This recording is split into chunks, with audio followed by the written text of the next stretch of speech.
My sister raised her wine glass at Thanksgiving dinner, looked directly across the table at my 19-year-old son, and announced to all 22 relatives gathered in my parents' Cleveland dining room that some kids just aren't built for more than minimum wage jobs.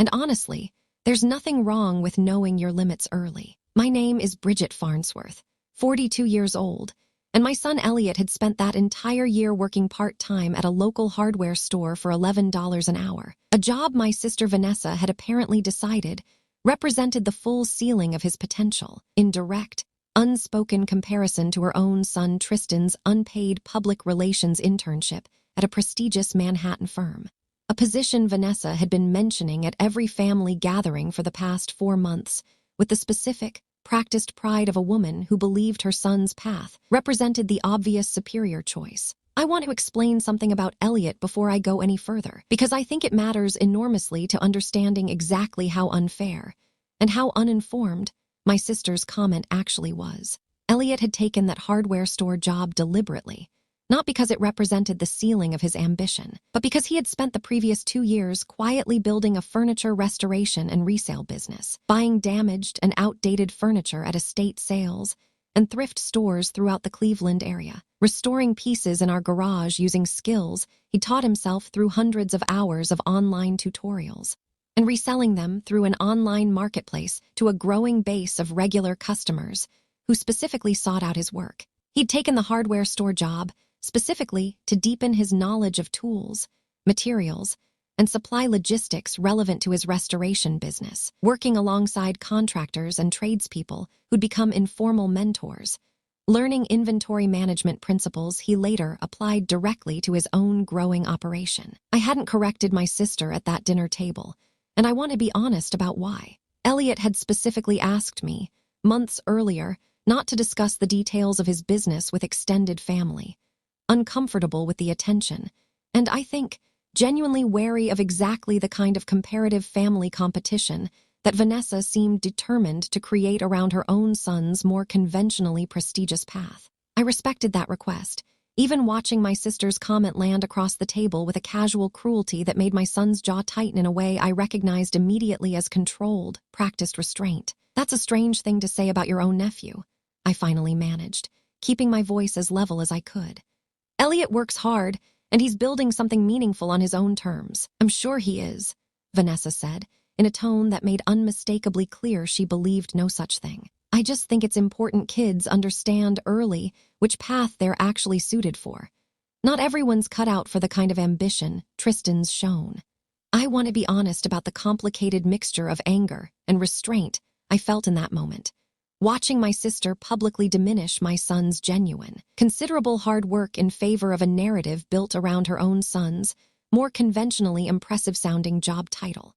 One that, as I would learn over the following weeks, represented a considerably more complicated reality than the polished version Vanessa had been presenting at every family gathering.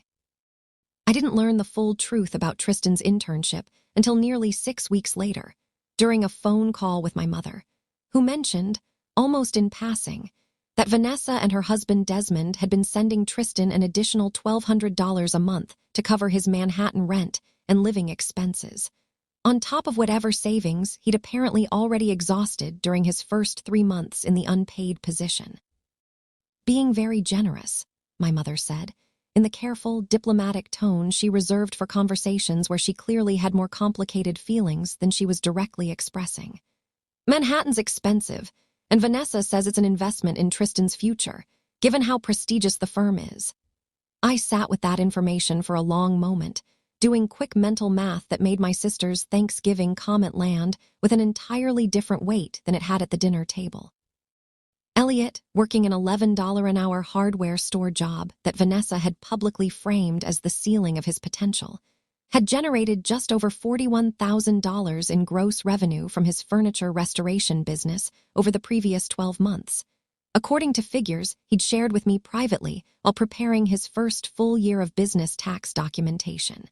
A business he had built entirely through his own labor, his own initiative, and a modest initial investment of savings from his previous summer job.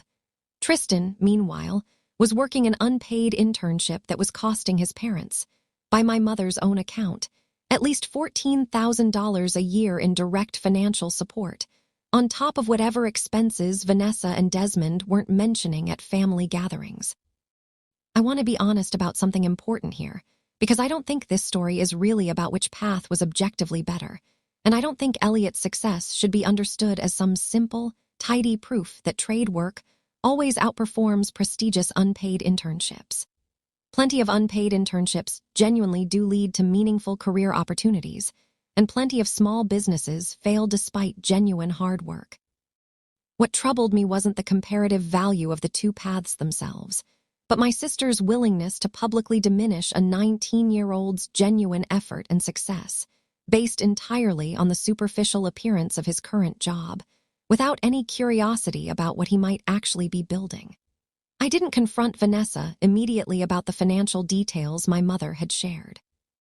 I understood, watching how confidently she delivered her Thanksgiving comment, that a direct confrontation built purely on financial comparison would likely be received as petty one-upmanship, rather than the actual point I wanted to make, which had considerably less to do with money, and considerably more to do with the specific unfairness of judging a young person's potential based on a job title rather than genuine curiosity about what they were actually working toward. I called Elliot that evening and asked him, gently, whether he'd be willing to let me share at least some general information about his business with the extended family, explaining honestly why I thought it mattered, not to compete with Tristan, but to correct a narrative that I believed was genuinely unfair to him. Elliot thought about it for a few days before agreeing, on the condition that he wanted to share the information himself, in his own way, rather than having me present it on his behalf. The opportunity arrived unexpectedly, 5 weeks later, when a local Cleveland news program featured Elliot's restoration business in a segment about young entrepreneurs building small businesses through online marketplaces, a feature that came about after one of his regular customers, a local interior designer, recommended him to a producer working on the story. I want to describe the family group chat reaction to that news segment honestly, because I think it captures something important about how quickly a narrative can shift once actual information replaces assumption. Aunts, uncles, and cousins who had spent months hearing about Tristan's prestigious Manhattan internship watched a 3-minute segment showing my son calmly, confidently walking a reporter through his restoration process, discussing his business's growth, and mentioning, almost offhand, a specific revenue figure that made several family members respond with genuine surprise. Vanessa's response in that group chat, when it finally came, was considerably more measured than I might have expected, given her Thanksgiving comment. "That's really impressive, Elliot. I had no idea you were doing all of this."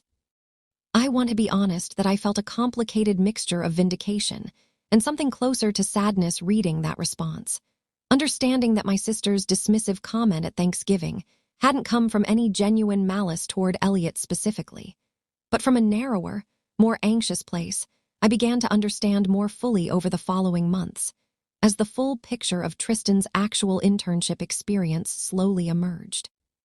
Tristan called me directly, unexpectedly, about 2 months after the news segment aired, during what turned out to be a considerably more difficult conversation than either of us anticipated when he'd first asked if he could talk to me privately. "I don't really know who else to talk to about this," he said, his voice carrying an exhaustion that surprised me, given how consistently positive Vanessa had always described his internship experience at family gatherings. "The internship isn't leading anywhere, Aunt Bridget. I've been doing coffee runs and data entry for 4 months. They told us at the beginning it might turn into a paid position, but I found out last week they've never actually hired anyone from this internship program in 3 years. I don't know how to tell my parents I might have wasted a year and thousands of their dollars on something that isn't going to lead to a real job." I want to be honest about how carefully I navigated that conversation, understanding that Tristan needed genuine support rather than any comparison to Elliot's success, however tempting that comparison might have felt given the family dynamic that had unfolded over the previous several months. "You haven't wasted anything," I told him. "You took a real chance on something that seemed promising, and now you have information you didn't have before. That's not failure, Tristan." That That's just what figuring out your actual path sometimes looks like. I want to tell you what happened over the following year, because I think it matters considerably more than the initial Thanksgiving comment that started this entire story. Tristan left the unpaid internship 4 months later, moved back to Cleveland, and after several honest conversations with Elliot that I understand were considerably more useful to him than anything he'd learned during his Manhattan internship, began working part-time alongside my son, learning the restoration business while he figured out his next steps.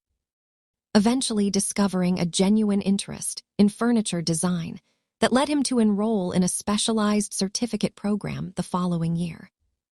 Elliot's business continued growing, formalizing into a small registered LLC, with, by the following Thanksgiving, 2 part-time employees helping him manage growing demand. A milestone that Vanessa, sitting at the same dining room table where she'd made her original comment exactly 1 year earlier, acknowledged directly, and I want to be fair, genuinely warmly. "I was wrong last year," she said, raising her glass not toward some abstract toast but directly toward Elliot, sitting across the table from her. "I judged something I didn't understand, and I'm sorry, Elliot. You built something real, and I should have asked more questions instead of assuming I already knew the answer.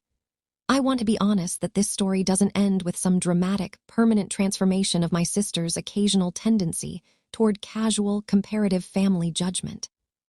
Vanessa remains, in many ways, the same person she's always been, prone to measuring success through certain familiar, conventional markers. But I do think something real shifted that second Thanksgiving, watching her genuinely reckon with how wrong her initial assessment had been, and watching Tristan and Elliot build a cousin relationship considerably closer than the quiet rivalry Vanessa had unintentionally created between them the year before.